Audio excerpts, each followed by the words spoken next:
Shalom, apa kabar sahabat Hidup untuk Bersaksi? Puji Tuhan, kembali lagi saya boleh berkesempatan untuk membagikan kesaksian tentang cinta kasih Tuhan dalam hidup saya dan keluarga saya. Sebelumnya perkenalkan, nama saya Ebi, saya tinggal di Kalimantan Timur. Puji Tuhan, di kesaksian sebelumnya saya boleh berkesempatan untuk menyampaikan bagaimana Tuhan melawat saya di awal-awal, di mana saya berjumpa pribadi dengan Tuhan melalui mimpi dan penglihatan. Dan sekarang saya boleh berkesempatan untuk membagikan lagi cinta kasih Tuhan melalui kanal YouTube ini, Hidup untuk Bersaksi. Puji Tuhan, biarlah Tuhan yang memimpin kita dari awal hingga berakhirnya video ini, supaya sungguh iman dan pengharapan yang baru, kasih yang baru yang dari Tuhan boleh tersampaikan kepada seluruh pemirsa yang menyaksikan Hidup untuk Bersaksi kali ini. Puji Tuhan, sebelumnya kita berdoa secara singkat. Bapa, kami mengucap syukur Tuhan untuk kesempatan hari ini. Tuhan, kami boleh jumpa dengan sahabat-sahabat terkasih kami di kanal YouTube Hidup untuk Bersaksi. Urapi hamba Tuhan supaya sungguh kesaksian ini menjadi kesaksian yang hidup dan memberkati dan mengubahkan Tuhan hati banyak orang. Sebab Tuhan, kami mengandalkan Roh-Mu yang kudus memimpin kami. Dalam nama Tuhan Yesus, terima kasih Tuhan. Haleluya. Amin. Puji Tuhan. Ya, saya akan bersaksi. Mula-mulanya tuh saya mau menyampaikan bagaimana Tuhan membawa saya melihat surga. Puji Tuhan, di waktu itu saya mengalami penglihatan. Waktu itu saya belum mengerti tentang apa itu penglihatan, apa itu mimpi yang dari Tuhan, visi-visi yang dari Tuhan. Saya masih bayi secara rohani pada waktu sekitaran tahun 2014. Tetapi saat itu ada memang hamba Tuhan yang mendoakan untuk mengaktifkan semua karunia yang dari Tuhan, yang berasal dari Tuhan. Pada waktu itu saya berada di KKR, di KKR gereja saya, di mana saya lahir dan tumbuh di sana, sampai pada akhirnya saya harus berpindah ke Kalimantan Timur. Di situ saya bergereja di salah satu gereja di Surabaya, dan pada waktu itu Tuhan memperlihatkan kepada saya satu seperti taman, tetapi ada air terjun dan semuanya indah, semuanya seperti kalau saudara-saudari pernah melihat animasi film seperti kartun dan lain sebagainya, itu awal-awal penglihatan saya itu berbentuk seperti itu, seperti animasi, seperti kartun, seperti ya yang ada di film itu. Semua warna-warni, semua seperti tidak pernah ada di dunia ini. Yang penglihatan itu memang belum pernah saya lihat di dunia ini. Dan tapi pada waktu seiring dengan waktu saya pernah beberapa kali melihat orang-orang yang memang Tuhan berikan karunia untuk menggambar, dan itu gambaran yang saya lihat pada waktu itu memang seperti yang saya lihat di visi atau penglihatan yang Tuhan taruh di mata saya pada waktu KKR itu. Dan saya langsung mendapat konfirmasi bahwa iya betul, apa yang kamu lihat itu adalah benar dari aku. Apa yang kamu lihat dengan matamu itu adalah benar penglihatan surga yang dari aku. Saya langsung merasa dengan konfirmasi itu saya langsung merasa ada peneguhan yang, oh ya Tuhan, berarti surga itu benar nyata, surga itu benar adanya, dan Tuhanlah yang membawa saya untuk melihat itu, foretaste atau mencicip boleh melihatnya. Semakin saya berjalan dengan Tuhan semakin membawa saya untuk melihat dan mengaktifkan apa yang ada pada saya. Pada waktu itu saya harus berpindah dari Surabaya menuju ke Kalimantan Timur, tepatnya di Balikpapan. Dan di situ saya mengalami berbagai bentukan Tuhan. Tuhan membentuk saya dengan, ya kalau dibentuk Tuhan itu memang ada tidak enaknya karena kita harus menyalipkan kedagingan. Tetapi disitulah Tuhan semakin menyatakan bahwa Tuhan itu nyata, Tuhan itu ada, bahwa surga itu ada, bahkan Tuhan juga memperlihatkan kepada saya neraka itu benar-benar ada. Dan disitulah saya merasa semakin saya mengerti bahwa Tuhan, bahwa surga dan neraka itu ada, dan saya harus lebih sungguh-sungguh lagi mengerti apa sih panggilan hidup saya. Di sini saya pada waktu saya mengalami penglihatan tentang surga itu ada beberapa kali, tetapi secara singkat saja saya mau menceritakan kepada anda sekalian bahwa surga itu benar nyata dan keindahannya itu benar luar biasa. Tidak ada yang seperti di bumi ini. Apa yang ada di surga itu ibarat kata 100% di surga, di bumi ini mungkin hanya 5% atau belum, nggak sampai 5%-nya. Tetapi ada sesuatu yang Tuhan berikan kepada saya setelah saya tumbuh, saya semakin setia dalam berdoa. Tuhan menguatkan iman saya, Tuhan menguatkan roh saya. Saya diizinkan untuk dia membawa saya ke neraka. Waktu itu lagi ketika saya berdoa dengan ibu mertua saya dibawa ke neraka waktu itu sama Tuhan untuk melihat seperti ada tempat penjagalan. Saya melihat seperti seperti ada di orang yang sudah hanya tinggal tulang dan sepertinya sudah nggak ada kulitnya, nggak ada dagingnya. Itu saya melihat di situ ada seperti tempat pemandian jenazah gitu. Tetapi di situ saya tahu bahwa itu neraka karena di situ tempatnya bau anyir, kelam, terus lantainya itu becek, kotor seperti parit. Bahkan saya tidak melihat setitik cahaya pun, setitik terang pun pada saat saya melihat itu. Dan yang ada di mata saya waktu itu ada seorang yang membawa seperti pisau jagal, mau menjagal tubuh yang sudah tinggal tulang itu saja. Kemudian saya tanya sama Roh Kudus, Tuhan, apa ini? Tuhan, kenapa saya diperlihatkan seperti ini? Tuhan, kenapa kok ada penglihatan seperti ini? Waktu itu saya sangat-sangat takut, saudara ya, karena saya tidak tahu apa yang sedang saya lihat itu. Dan saya bahkan bisa mencium aroma anyir itu, aroma kehampaan itu.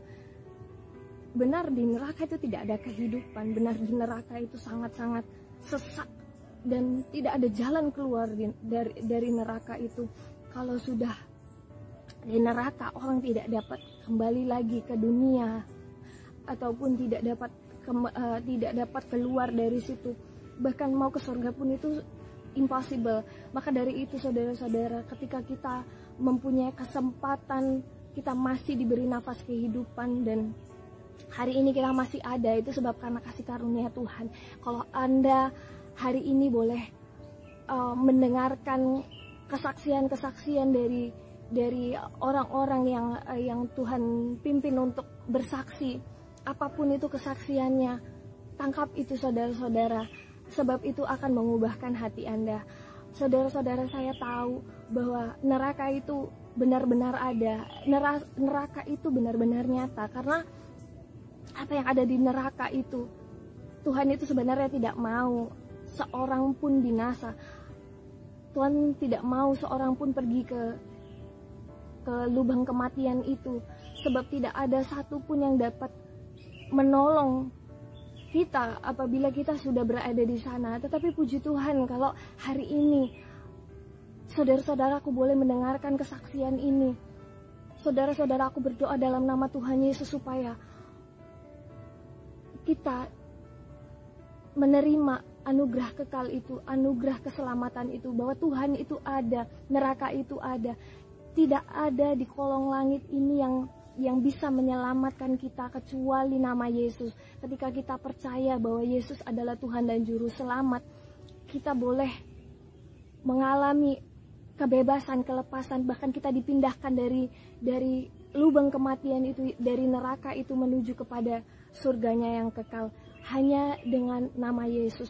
Dan puji Tuhan, pada waktu itu Tuhan semakin hari semakin menunjukkan kepada saya apa yang menjadi panggilan hidup saya, bahwa yaitu saya diberi kerinduan kepada Tuhan untuk menyampaikan keselamatan dari Tuhan. Keselamatan dari Tuhan itu nyata untuk orang-orang yang dipilihnya, orang-orang yang dikasihinya. Dan Bapak Ibu, saya mendapat peneguhan dari Tuhan tentang bapak saya dulu meninggal karena sakit, dan saya tidak berkesempatan untuk bertemu dengan bapak saya. 3 hari sebelum bapak saya meninggal, saya ada di rumah, tetapi seperti ada yang tertahan, saya tidak tahu apa itu. Tapi di hati saya, pada waktu itu saya belum mengenal Tuhan Yesus, tapi di hati saya kenapa saya merasa saya harus di rumah saja. Ternyata hari-hari ini waktu Tuhan memberikan kepada saya roh yang lebih lagi untuk saya mengerti, saya diberikan penglihatan kepada Tuhan bahwa bapak saya sudah ada di surga. Kenapa bisa? Padahal bapak saya itu adalah seorang muslim dulunya. Itu sebab kemurahan Tuhan.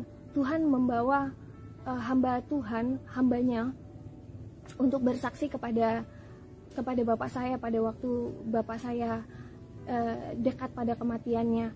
Pada waktu itu saya memang melihat sekitar 2 minggu sebelum bapak saya dipanggil oleh Tuhan, saya melihat bahwa ada orang yang melayani bapak saya pada waktu itu. Saya agak sangsi kalau itu teman bapak saya.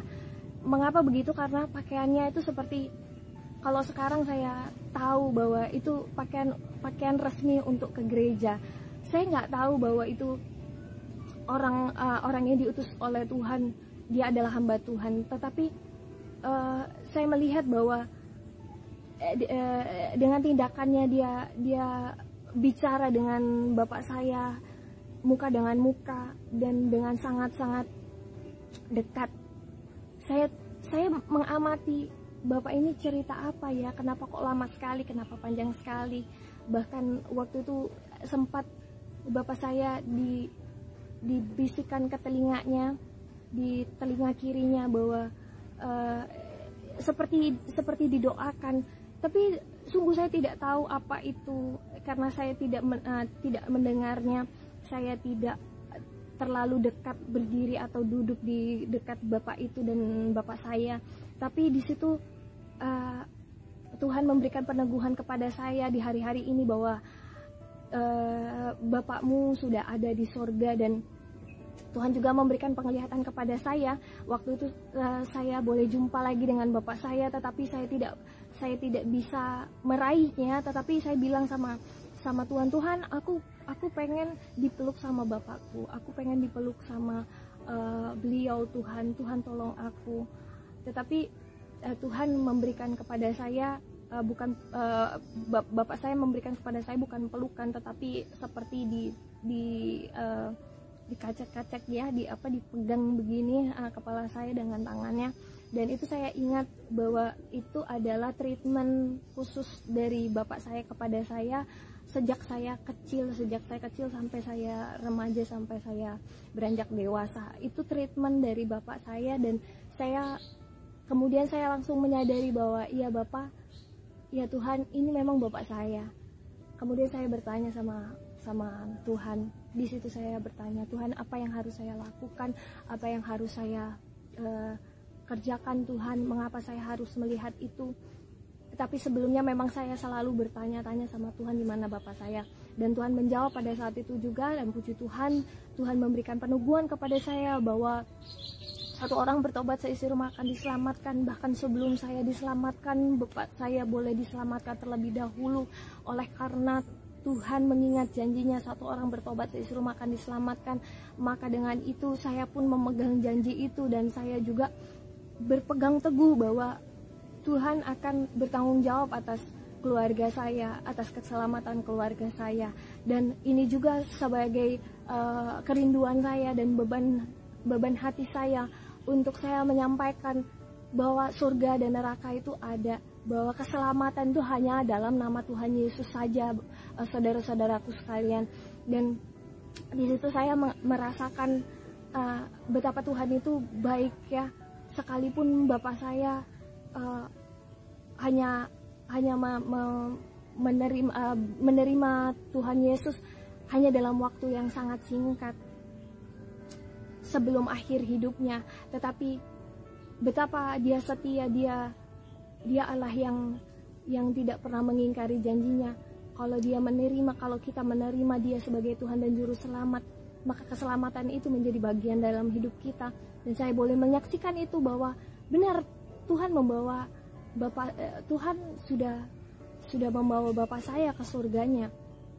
Tuhan memanggil dia dengan damai, Tuhan memanggil dia dengan damai sejahtera, dan itu saya sangat bersyukur atas peneguhan yang Tuhan berikan kepada saya. Nah, puji Tuhan. Jadi Bapak Ibu saudaraku sekalian, apapun kesukaran Anda sekarang, apapun beban hidup Anda sekarang, apapun yang Anda alami sekarang, tidak ada damai sejahtera, tidak ada sukacita mungkin, atau sakit penyakit, atau apapun yang Anda alami sekarang, masih ada Tuhan Bapak Ibu saudaraku. Masih ada Tuhan. Sebab Tuhan itu baik. Dia mau engkau menerimanya sebagai Tuhan dan Juru Selamat, agar apa yang ada padamu, baik itu kesukaran, baik itu sakit penyakit, baik itu keputusasaanmu, Tuhan bisa angkat, Tuhan bisa ambil alih itu semua. Karena cukup satu kali dia mati di kayu salib, cukup untuk menebus dosa seluruh umat manusia. Asal kita mau menerima dia dan mengaku bahwa Yesus Kristus adalah Tuhan dan Juru Selamat. Apa yang ada padanya, apa yang ada pada Tuhan Yesus, itu menjadi bagian dari dalam hidup kita. Dan apalagi Bapak Ibu saudara sekalian, kalau bunuh diri itu bukan satu solusi, kalau bunuh diri itu malah membawa manusia kepada mati yang kekal, kepada kebinasaan. Jangan pernah berpikir atau jangan pernah bertindak untuk bunuh diri. Itu satu kekejian bagi Tuhan. Tuhan sangat sedih, Tuhan sangat tidak mau anak-anaknya binasa. Dia tidak mau seorang pun binasa. Bahkan apa yang kita pikirkan tentang bunuh diri itu sama sekali tidak punya faedah, sama sekali tidak ada jalan keluar. Kalau sekali bunuh diri kalian atau kita tidak akan pernah bisa kembali lagi ke dunia ini. Dan apa yang sekarang Tuhan sampaikan melalui saya berdoa supaya sungguh ibu, bapak, saudara-saudaraku sekalian boleh mendapat pengharapan yang baru yang dari Tuhan. Jangan pernah berpikir bahwa hidup ini sia-sia dan mau mati saja. Tetapi Tuhan itu Allah yang baik dan bermurah hati. Dia sangat mengasihi ibu, bapak, saudaraku sekalian. Jangan pernah berpikir putus asa, sebab masih ada Tuhan di dalam nama Yesus. Di dalam nama Yesus ada pengharapan, dalam nama Yesus ada sukacita, dalam nama Yesus ada damai sejahtera. Dan di sini saya juga mau menyaksikan betapa Tuhan itu sangat baik kepada keluarga kami, tentang berkat yang Dia curahkan, tentang berkat yang Dia limpahkan kepada kita. Itu semua hanya karena kemurahannya kami boleh merasakan setiap pemeliharaannya. Tetapi berkat itu bukan hanya untuk orang percaya saja Bapak Ibu Saudara sekalian. Untuk semua orang, untuk semua makhluk yang diciptakan olehnya, Dia sudah memberikan berkat itu. Ada berkat harian, ada juga berkat khusus, ada berkat-berkat karunia. Dan di sini saya mau menceritakan bagaimana Tuhan memelihara kami dengan baik, dengan sangat heran. Kami pada waktu itu mengalami kesukaran kehidupan, kesukaran perekonomian. Suami saya pernah sekali mengalami pemutusan hubungan kerja, dan di situ kami sangat bisa dibilang terpuruk, tetapi nggak sampai terjatuh, puji Tuhan, tidak sampai tergeletak. Kami memang mengalami kesukaran itu, tetapi Tuhan masih memelihara. Nah, bagaimana Tuhan memelihara kami? Dengan kami boleh tetap berusaha. Kami berdoa pada waktu itu, dan Tuhan membukakan usaha-usaha kecil yang kami boleh jalani. Pada waktu itu usaha makanan kami jalani.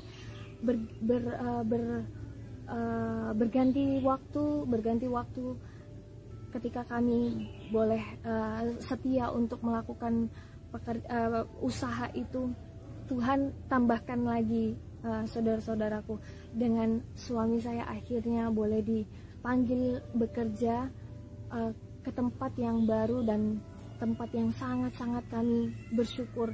Disitulah kami dipindah dari Balikpapan, kami menuju ke Kutai Kartanegara, tepatnya di Samboja. Kami tinggal di Senipa. Dan disinilah kami mengalami Tuhan, berkat Tuhan tuh lebih lagi, Bapak Ibu Saudaraku sekalian.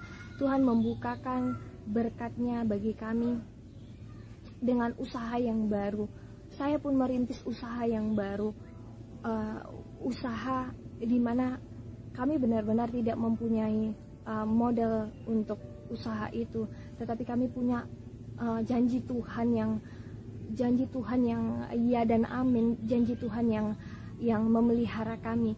Pada waktu itu Tuhan menggerakkan kami untuk kami boleh mengalami mujizatnya, mengalami pemeliharaannya. Waktu itu memang kami masih mengalami kekurangan, mengalami pas-pasan, cukup-cukupan, tetapi disitulah Tuhan mau menyatakan kebaikannya. Tuhan meminta saya dan suami saya untuk bersatu, untuk membangun kembali mesbah keluarga, dan disitulah berkat tercurah. Ada kesatuan roh, ada kesatuan hati, dan iman itu timbul dari pendengaran akan firman Tuhan. Ketika saya dan suami saya memutuskan untuk membangun mesbah keluarga, untuk benar-benar bersungguh-sungguh menghormati hadirat Tuhan, bukan hanya ketika kami saat teduh pribadi saja, tetapi ketika kami membangun mesbah keluarga, saya dan suami saya mengalami banyak sekali mujizat. Ini cara yang Tuhan berikan kepada kami untuk membuka tingkap langitnya, bukan hanya ketika kami berdoa secara pribadi, tetapi ketika kami menyatukan hati kami antara suami dan istri dan juga anak saya. Itu berkat Tuhan yang tercurah itu luar biasa, Bapak Ibu. Bukan sekadar berkat yang kami terima secara materi, tetapi damai sejahtera itu, sekalipun kami belum melihat apa yang Tuhan buat dalam hidup kami itu tergenapi, tetapi karena kami terus memperkatakan janji firman Tuhan melalui mesbah keluarga, kami selalu mengambil kutipan ayat. Pada waktu itu kami dipimpin terus untuk membaca Mazmur. Di Mazmur itu saya dan suami saya selalu bergantian mengimani mana satu atau dua ayat atau bahkan satu perikop itu yang bisa kami hidupi sepanjang hari setiap harinya. Dan disitulah Tuhan itu bekerja luar biasa. Benar, iman timbul dari pendengaran akan firman Tuhan. Pada waktu saya dan suami saya tidak melihat jalan keluar atas segala pergumulan kami, hidup kami yang cukup pas-pasan pada waktu itu, pada waktu kami pertama mula-mula berpindah dari Balikpapan menuju ke Senipa, dari hidup yang enak menuju ke hidup yang Tuhan bentuk. Disitulah saya dan suami saya berlutut sama Tuhan. Tuhan, apakah kehendak-Mu? Tuhan bukakan itu. Iman timbul dari pendengaran akan firman Tuhan. Dan di dalam kesatuan roh, kesatuan hati itu berkat Tuhan tercurah atas keluarga kita. Saya mau membagikan cara atau trik-trik yang Tuhan berikan kepada kami, untuk Bapak Ibu Saudara sekalian, supaya sungguh apa yang menjadi maksud Tuhan, yaitu untuk menyatukan keluarga-keluarga Tuhan, untuk menyatukan iman Bapak Ibu saudara-saudaraku sekalian, itu terlaksana.